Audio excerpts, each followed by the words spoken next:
எதுவா இருந்தாலும் அளவுக்கு மீறினால் ஒரு பழமொழியே இருக்கு. அளவுக்கு மீறினால் அமிர்தம் நஞ்சு. எதுவா இருந்தாலும் அளவு தான் சார். எதுவா இருந்தாலும் அளவுக்கு மீறினால் ஒரு பழமொழியே இருக்கு. அளவுக்கு மீறினால் அமிர்தம் நஞ்சு. எதுவா இருந்தாலும் அளவு தான் sir. Harvard school of Public Education, health and education, American medical கவுன்சிலோட ரிப்போர்ட் இருக்கு. அதாவது கெஃபைன் இந்த காஃபின்னு சொல்றாங்கல்ல, ஒரு நாளைக்கு 3லேருந்து 4 கப் எடுத்துக்கிறவங்க, வித்தவுட் சுகர், வித்தவுட் மில்க் எடுக்கிறவங்களுக்கு வந்து ஒரு 4 நோய் வந்து 30லேருந்து 60% குறையுதுன்னு சொல்றாங்க.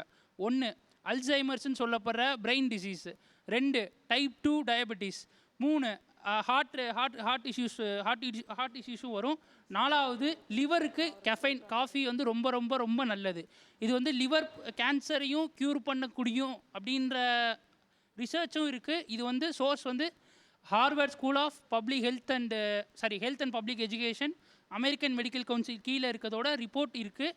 பட் எதுவாக இருந்தாலும் இல்லை அளவு தான். நீங்கள் சொல்கிறது இப்போ நீங்கள் ஒரு ரிசர்ச்சில் அப்படி போட்டிருக்காங்கன்னு சொல்கிறீங்க. அப்படி சொல்கிறவங்க ஏன் கெஃபைன் அதிகம் எடுத்துக்க வேணாங்கிற ஒரு சஜஷனை டாக்டர்ஸ் கொடுக்குறாங்க? சார் சொல்லுங்க.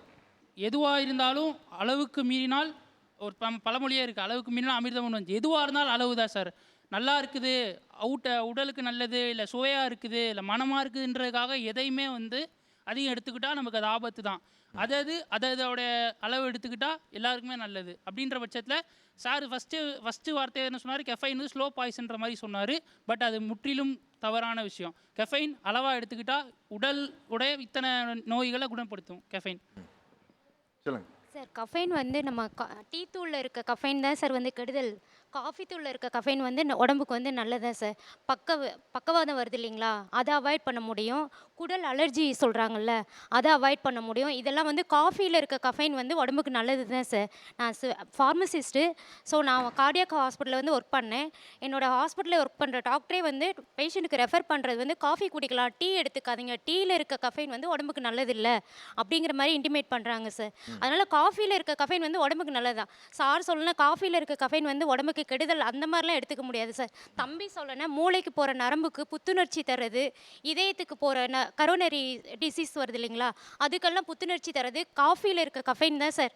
இது வந்து எந்த அளவுக்கு அவங்க நம்புகிறாங்க, அவங்க டீங்கிறது பேசணுங்கிறக்காண்டி சொல்கிறாங்கக்காண்டி நான் சொல்ல, உண்மையாக நீங்கள் சர்ச் பண்ணி பார்த்தீங்கனாலே காஃபியில் இருக்க கஃபைன் வந்து உடல் ரீதியாகவும் மன ரீதியாகவும் புத்துணர்ச்சியாகவும் நமக்கு தேவையான எனர்ஜெட்டிக்காக நம்மளை வச்சுக்கிறது. இப்போ சடனாக நீங்கள் வந்து ஒரு சோர்வாக இருக்கிறீங்கன்னா நீங்கள் ஒரு காஃபி குடிச்சிங்கன்னா உங்களுக்கு ஒரு புத்துணர்ச்சியை தரும். இதே டீயில் இருக்க கஃபைன் வந்து நம்ம உடம்புக்கு வந்து அந்தளவுக்கு நல்லதில்லை சார். காஃபி குடித்தா புத்துணர்ச்சியாக இருக்குங்கிறது வந்து காஃபி குடிக்கிறது அவங்களுக்கு மட்டும் இல்லை, எல்லாருக்குமே தெரியும். காஃபி குடித்தோன்னா உடலில் ஒரு பெரிய டிரான்ஸ்ஃபர்மேஷன் நடக்குது. மூளைக்கும் நரம்புக்கும் திடீர்னு ஒரு புத்துணர்ச்சி கிடைக்குது. அது ஒரு முழுசாக கேட்டு கைதட்டுங்க. மூளைக்கும் நரம்புக்கும் நமக்கு ஒரு புத்துணர்ச்சி கிடைக்குது. ஒரு எனர்ஜெட்டிக்காக உடனே நம்ம இன்ஸ்டண்ட்டாக நமக்கு வந்து பாடிக்குள்ளே ஒரு செயின் ரியாக்ஷன் நடந்து ஒரு டக்குன்னு ஒரு அவேக்கிங் நடக்குது. இந்த டக்குன்னு அவேக்கிங் நடக்கும்போது காலையில் எந்திரிச்ச உடனே நம்ம பெட்லேருந்து வந்தவொடனே ஒரு சோம்பேறித்தனம் இருக்குது உடம்புல. அந்த சோம்பலை முறிக்கவும் பிரெயினை ஆக்டிவேட் பண்ணவும் எல்லோரும் உடற்பயிற்சி செய்வாங்க. அதை வந்து நம்ம ஒரு இடத்துல என்ன பண்ணுறோம், உடற்பயிற்சி செய்யாதவங்க காஃபியை குடிச்சிட்டு ஒரு இடத்துல பிரெயினை உடனே அவேக் பண்ணிட்டு வீட்டு வேலைக்குள்ளே போக ஆரம்பிக்கிறாங்க. அப்போது இது செயற்கையாக ஒரு காஃபியை குடித்து பிரெயினை நீங்கள் இன்ஸ்டண்ட்டாக அவேக் பண்ணுறதுங்கிறது தான். நிறைய நேரங்களில் ஒரு இடத்துல இந்த மாதிரி பிரச்சனைகள்லாம் வருதுன்னு ஒன்று இருக்குல்ல. இப்போ நீங்கள் காஃபி குடித்தா தான் நிறைய பேருக்கு நாங்கள் டாய்லெட் ஃபஸ்ட்டு போவாங்கம்மாங்க. டாய்லெட் போகிறதுக்கு முன்னாடி காஃபி குடிச்சிட்டு தான் உள்ளே போகணுவாங்க. காஃபி குடித்தா தான் வேலை நடக்கும்னு சொல்கிறது அடிக்ஷன் தானே அது. ஆனால் காஃபி சாப்பிட்றவங்களுடைய வாழ்க்கை எங்கே இருந்துச்சு அப்படின்னா, நீங்கள் சொன்னீங்கல்ல க்ளீனாக இருக்கா, ஓகே, எந்த இடத்துல இருக்குது, எந்த ஏரியாவில் காஃபி இருக்குது, எவ்வளோ இன்டீரியர் பண்ணியிருக்காங்க, அந்த இடத்துல நம்ம போய் உட்காந்து பேசும்போது நாம் கூப்பிட்ற கெஸ்ட்டோ இல்லை நாம் கூப்பிட்ற கிளைண்ட்டோ அந்த இடத்துக்கு வர்றதுக்கு தகுதியாக இருக்கான்னு பார்த்து ஒரு காஃபி ஷாப்பே முடிவு பண்ணுவோம். அங்கே எவ்வளோ சைலன்ஸ் இருக்குது, அது சவுண்டு எவ்வளோ வச்சுருப்பான், வால்யூம் வந்து ஜாஸ்தி இருக்குமா ஹை இருக்குமா, இதெல்லாம் நம்ம ஒன்று பார்த்து தான் ஒரு இடத்துக்கு போகும்போது. அப்போது பொருளாதாரத்தை வைத்து ஒரு ஆளை எடை போடுறதுங்கிறது வந்து இந்த காஃபி டீலே வந்து நிற்கிதோ அப்படிங்கிற கேள்வி தான் நம்ம முன்னாடி வைக்க வேண்டியது. ஒரு டீ மாஸ்டர் டீ கடையில் ரொம்ப அழுக்கடைஞ்சி போடுறாரு, சுத்தம் இல்லாமல் போடுறாருன்னு தொடர்ச்சியாக சொல்கிறாங்க.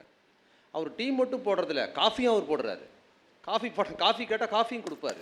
நீங்கள் போயிட்டு அவர்கிட்ட காஃபி நீங்கள் கொடுக்க முடியும். ஒரு டீ ஸ்டாலில் டீ மட்டும் இல்லை, காஃபி கேட்குறவங்களும் காஃபியும் கொடுக்குறாருங்கிறது ஒன்று. உங்களுக்கு ஏன் டீ கடையில் டீ மாஸ்டர் அழுக்கடைஞ்சிருக்கிறது தெரியுது அப்படின்னா, நீங்கள் டீ கடையில் நுழையும் போதே டீ மாஸ்டர் தான் உங்களுக்கு கண்ணில் தெரிவார், அவர் தான் தெரிவார். நீங்கள் ரொம்ப சுத்தமான ரொம்ப ஹைஜீனிக்கான வெஜிடேரியன் ஹோட்டல் அப்படின்னு சொல்லி நீங்கள் போய் சாப்பிட்றீங்கல்ல, நீங்கள் சாப்பிட்ற இடம் அவ்வளோ சுத்தமாக இருக்கும். ஆனால் அங்கே சமைக்கிற இடம் உங்கள் கண்ணுக்கு தெரியாது. அது சமையல் ரூம் உள்ளே தான் இருக்கும். அங்கே போய் பார்த்தீங்கன்னு வச்சிங்க, அதை விட டீ மாஸ்டர் சுத்தமாக இருப்பார். இன்னைக்கு நிறைய நிறைய வீடியோக்கள் வருது. ஒரு நூடுல்ஸ் எப்படி ப்ரிப்பேர் ஆகி வருதுங்கிறத நீங்கள் பார்த்தீங்கன்னா சாப்பிட மாட்டோம். ஒரு சமோசா எப்படி ப்ரிப்பேர் ஆகி வருதுன்னு ஒன்று இருக்குல்ல, ஒரு பேக்கிங் ஐட்டம் இருக்குங்களா, குறிப்பாக சொல்லணும்னா ஒரு பேக்கிங்கில் கிளாமரைஸ்டாக பேக் பண்ணி வர்றதுன்னு ஒன்று இருக்குல்ல, இது எல்லாமே ஒரு இடத்துல எப்படி ப்ரிப்பேர் ஆகுதுன்னு நம்ம பார்க்குறதில்ல.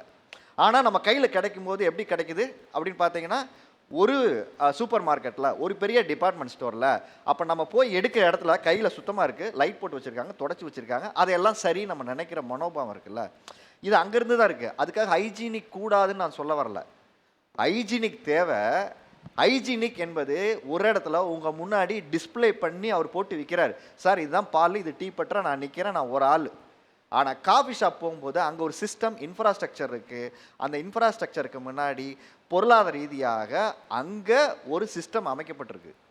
அதுதான் சொன்னேன், ஒரு வணிகம் பண்ணுறது இருக்குல்ல, ஒரு வியாபார வணிகம்னு ஒன்று இருக்குல்ல, காஃபியில் ஒரு வியாபார வணிகம் வணிகமாக இருக்குது.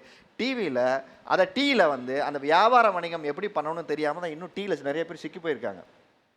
அதனால தான் டீ வந்து ஒரு இடத்துல அக்செப்டன்ஸில், அதாவது எப்படி இருக்குன்னா, ஏழைகளின் உணவு அப்படின்னு பார்த்தோம்னா பழைய சோறை சொல்லுவாங்க இல்லையா. ஏன்னா வீட்டில் தண்ணி ஊற்றி வச்சு காலையில் ஒரு மோர் மிளகாயை வச்சு ஒரு வெங்காயத்தை போட்டு ஒரு ஊறுகாயை தொட்டு ஒன்று சாப்பிட்டா அது ஏழைகளின் உணவுன்னு ஒன்று சொல்லுவாங்க.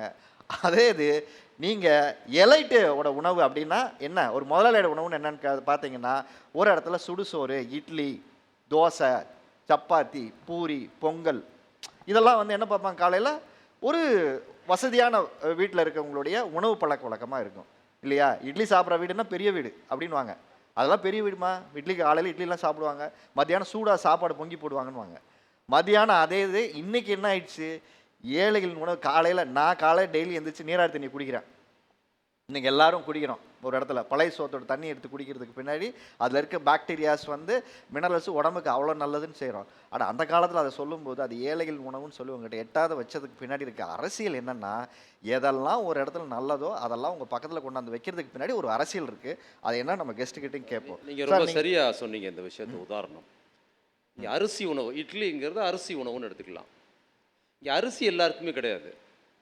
இங்கே விவசாய வேலைகள், விவசாய கூலிகளாக இருக்கிறவங்க தான் அரிசியை விளைவிக்கிறவங்க. அவங்க தான் ஒரு நெல்லை 100 நெல்லாக மாற்றி அதை வந்து அறுவடை செய்து எல்லாம் பண்ணி மூட்டையாக கொண்டு வைப்பாங்க. அவங்களுக்கு சம்பளமாக தரப்படுறது அரிசி தர மாட்டாங்க. கேப்பங்கஞ்சி, கூழ் அதுதான் கொடுப்பாங்க. அப்படி தான் இருந்தது சமூகத்தில். அப்போ அரிசி பரவலாகி இன்றைக்கி அரிசி வந்து எல்லாருக்குமான உணவாக மாறிடுச்சு. இப்போ ரேஷன் கார்டில் எப்போவுமே அரிசிங்கிற முறைக்கு மாறிடுச்சு. எல்லாரும் அரிசி சாப்பிட்ற முறையை வந்த பிறகு இட்லி சாப்பிட்றது, அரிசி சாப்பிட்றது வந்ததுக்கு பிற்பாடு எல்லாரும் அரிசி சாப்பிட்றாங்க.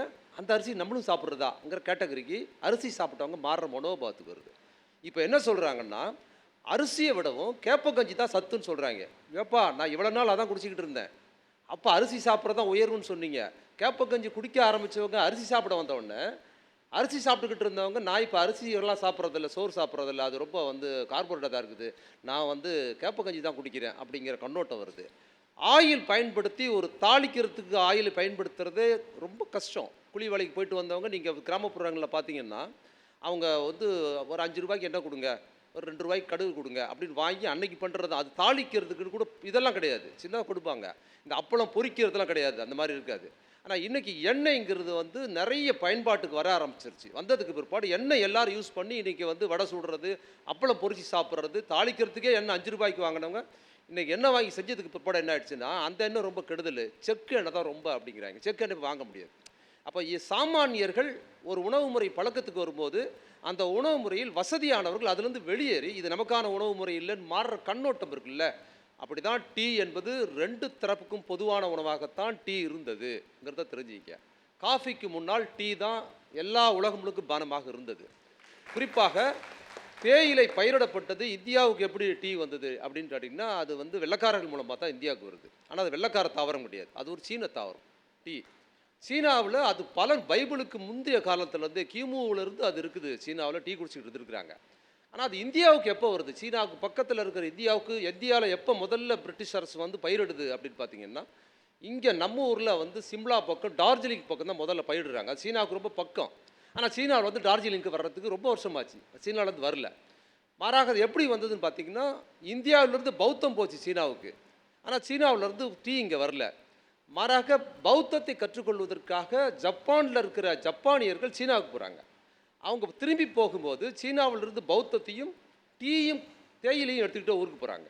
அப்படி அங்கே ஜப்பானில் போனதுக்கு பிற்பாடு ஜப்பானுக்கு டச்சுக்காரர்கள் வணிகம் செய்ய போகிறாங்க. ஐரோப்பிய சேர்ந்த டச்சுக்காரர்கள் அவங்க என்ன பண்ணுறாங்கன்னா வணிகத்தோடு தேயிலையை எடுத்துகிட்டு போகிறாங்க. அப்படி தான் வந்து ஐரோப்பா முழுக்க அது போகுது, இங்கிலாந்துக்கும் ஆகுது.